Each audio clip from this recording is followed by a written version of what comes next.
Hey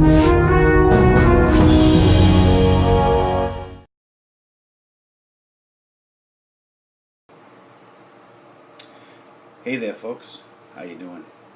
Um, Today I'm going to talk about something that's a bit of contention for a lot of people, and that is two words that are probably the easiest way to piss people off, and those two words are flat Earth. Um, and I think that there's a reason for that. For why people react so viscerally over it, and it is it's due to a couple of things.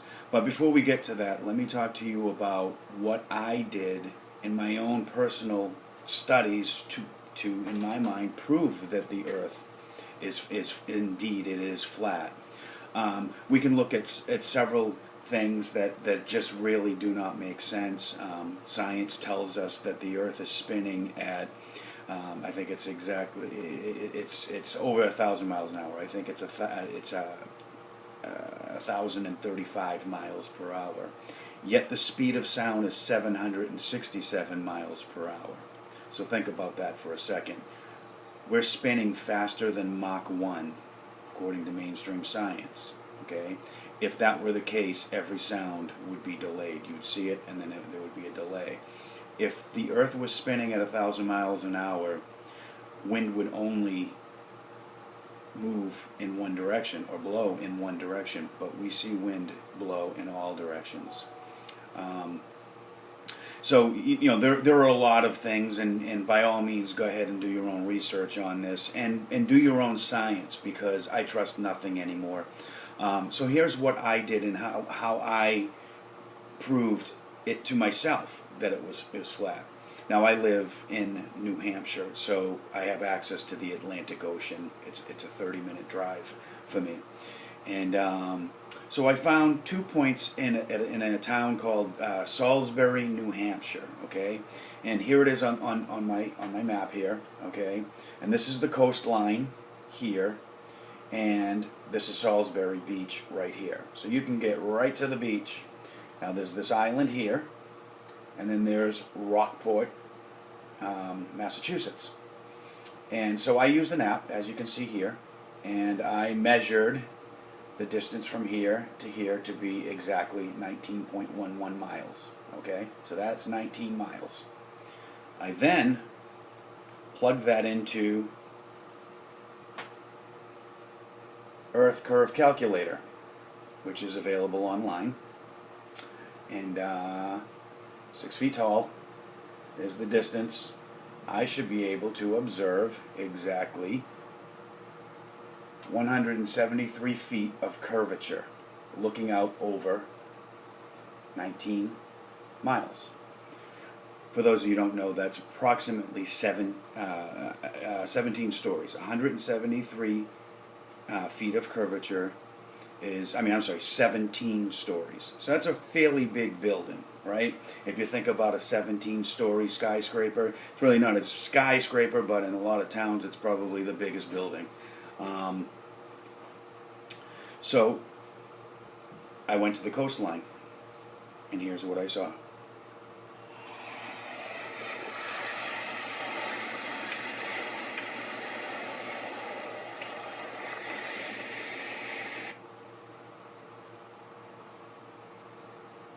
Play that again.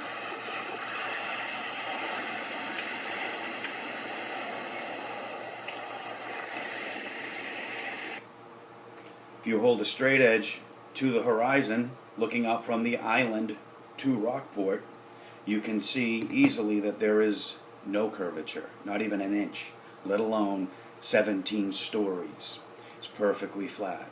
So this notion that most people will tell you, well, the Earth is too big, you can't see the curve, that's a complete lie. It's totally fake. It makes no sense. It doesn't add up to the math. The math is the math. Math doesn't lie.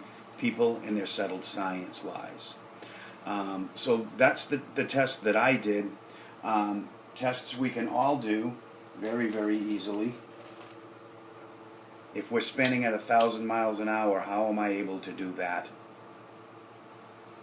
It doesn't make any sense. You know, gravity can hold trillions of gallons of water against the planet, but it can't hold a feather or a mosquito. I encourage you to do your own research. I've done mine. I've flown 1 week. I flew from New England out to Anaheim, California, and back, and then back out to Michigan and back. So I flew about 10,000 miles that week, and that was back in February. I took a lot of photos from the aircraft, and everywhere I could see, for as far as I could see, was completely flat. There was no observable curvature. According to mainstream science, the Earth is 25,000 miles in circumference. There should be observable curvatures, and these curvatures should be measurable, but they're just simply not there. So there's my evidence. There's my test. I'm convinced everything we see and observe is from a flat plane. Now, back to what I initially talked about, which was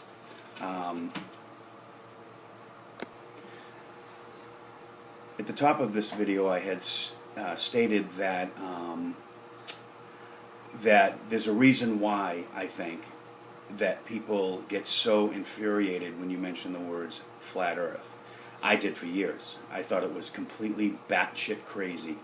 I didn't. I until I decided to look at it, and then I was like, oh, wow. Well, wait a minute.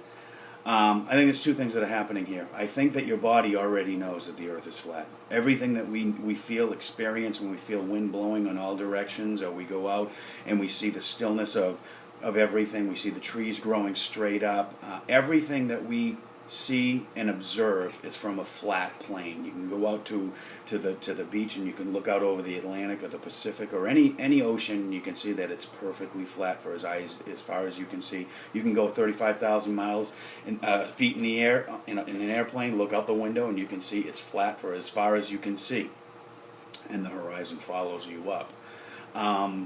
So I think that internally our bodies already know that the Earth is flat.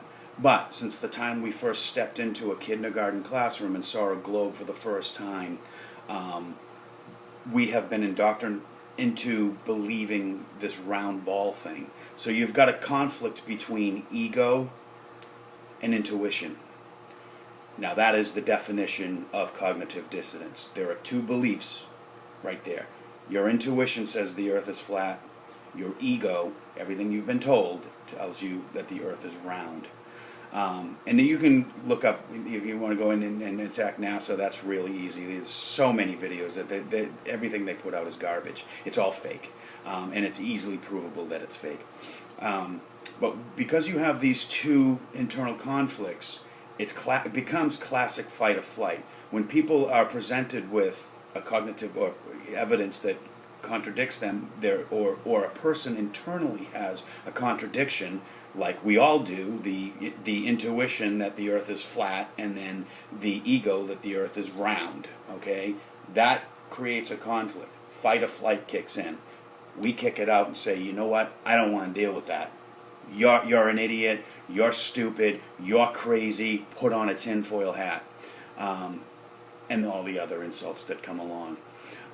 So that's really what's going on. And I think that once we make the choice to absolve ourselves of ego, because ego is a fickle bitch, once you absolve yourself of ego, it's amazing, what you can see, because you find yourself repeating things all the time.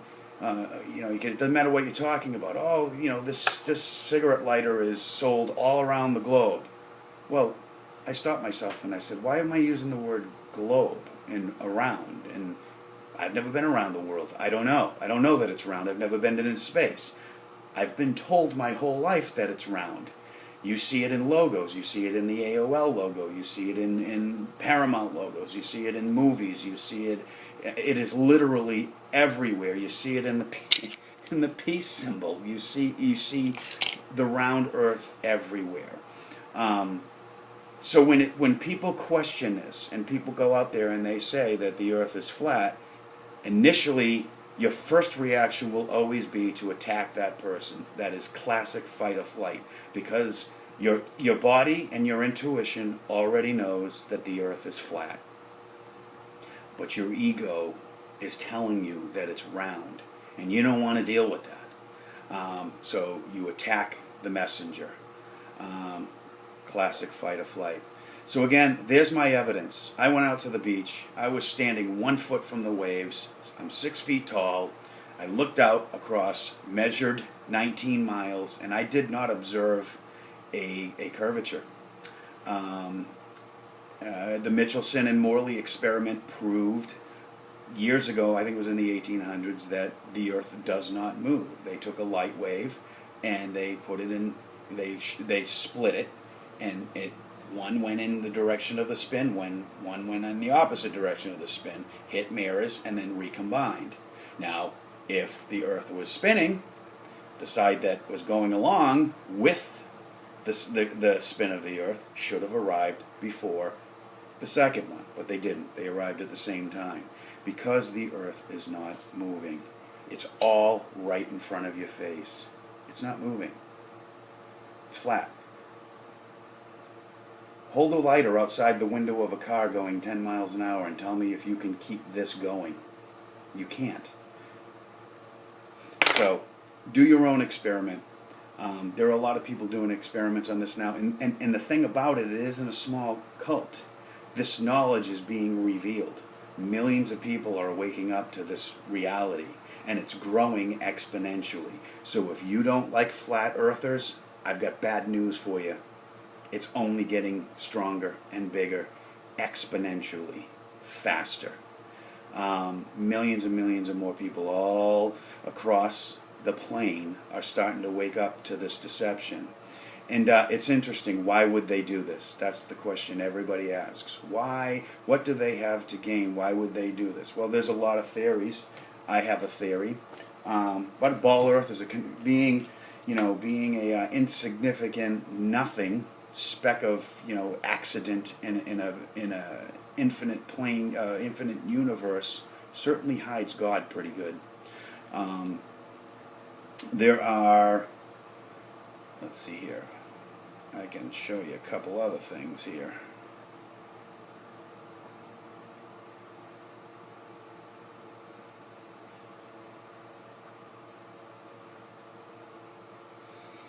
I had to find it on my phone. So this is an old Buddhist map right here. Okay, this map was it was first published by the Hawaiian Gazette in 1907, and it's in the article it says that it is a 1,000-year-old Buddhist map. Now what we see is a picture of flat Earth, and we see a whole bunch of continents all the way around it. Now there was a man named Admiral Byrd, and he was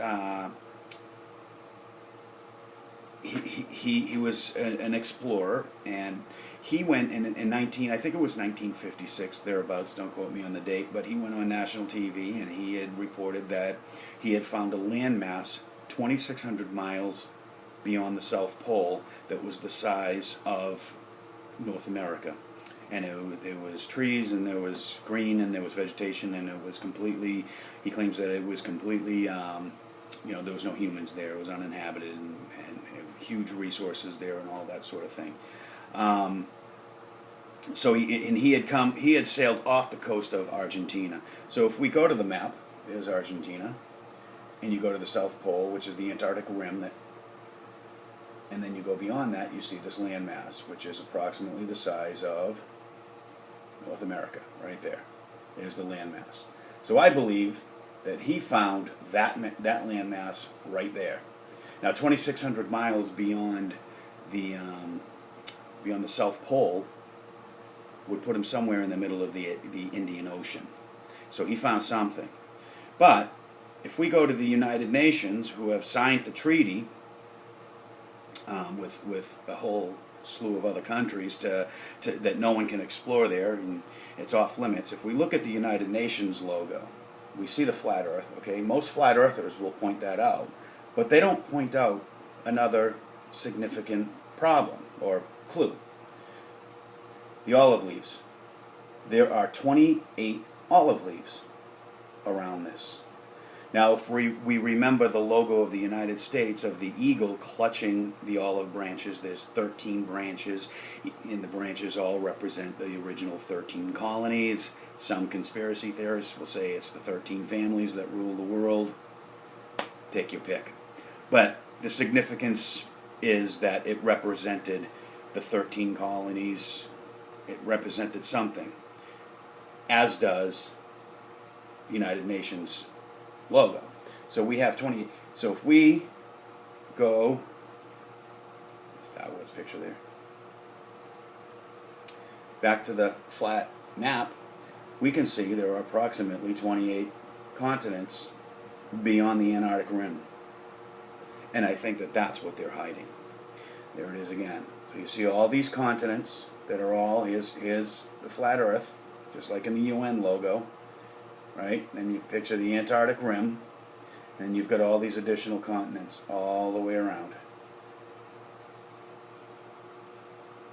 United Nations logo, flat Earth, 28 olive leaves all the way around.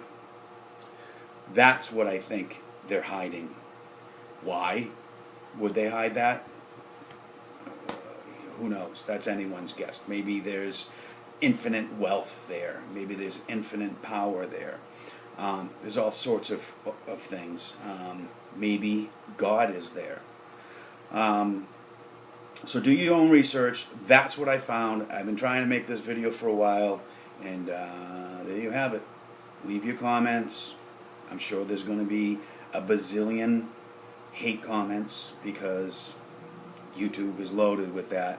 But I just ignore those or delete those, and understand that, you know, if you're reacting to this video or this opinion in a visceral sort of way, it's because you are suffering from cognitive dissonance. Your intuition knows the earth is a flat plane. Look out your window. It's all you have to do. Go out there. Feel the breeze blow in all directions. Watch a bird fly in all directions. Watch a mosquito fly in all directions. And think about the notion that Mach 1, the speed of sound, is 767 miles an hour. But science says the Earth is spinning at 1,035 miles an hour. That's over 300 miles faster than the speed of sound. If that were the case, wind would only blow in one direction. And as far as sound, everything would be delayed. Leave your comments. Do your research. Have a good one. Later.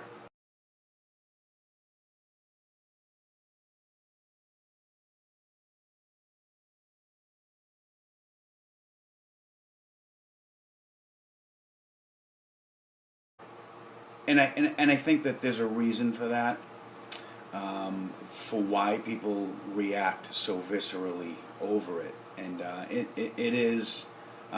It's due to a couple of things. But before we get to that, let me talk to you about what I did in my own personal studies to in my mind, prove that the Earth is indeed, it is flat.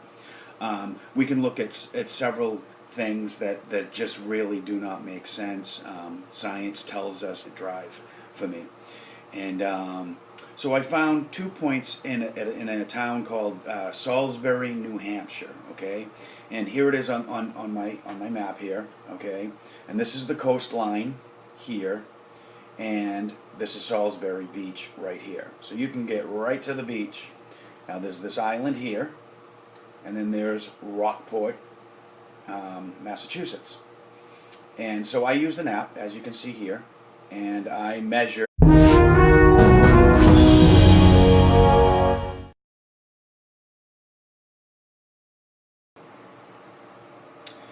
Hey there, folks. How you doing? Today I'm going to talk about something that's a bit of contention for a lot of people, and that is 2 words that are probably the easiest way to piss people off, and those 2 words are flat Earth. That the Earth is spinning at I think it's exactly it's over 1,000 miles an hour. I think it's 1,035 miles per hour, yet the speed of sound is 767 miles per hour. So think about that for a second. We're spinning faster than Mach 1, according to mainstream science. Okay? If that were the case, every sound would be delayed. You'd see it, and then there would be a delay. If the Earth was spinning at 1,000 miles an hour, wind would only move in one direction or blow in one direction, but we see wind blow in all directions. So there are a lot of things, and by all means, go ahead and do your own research on this, and do your own science, because I trust nothing anymore. So here's what I did and how I proved it to myself that it was flat. Now I live in New Hampshire, so I have access to the Atlantic Ocean. It's a 30-minute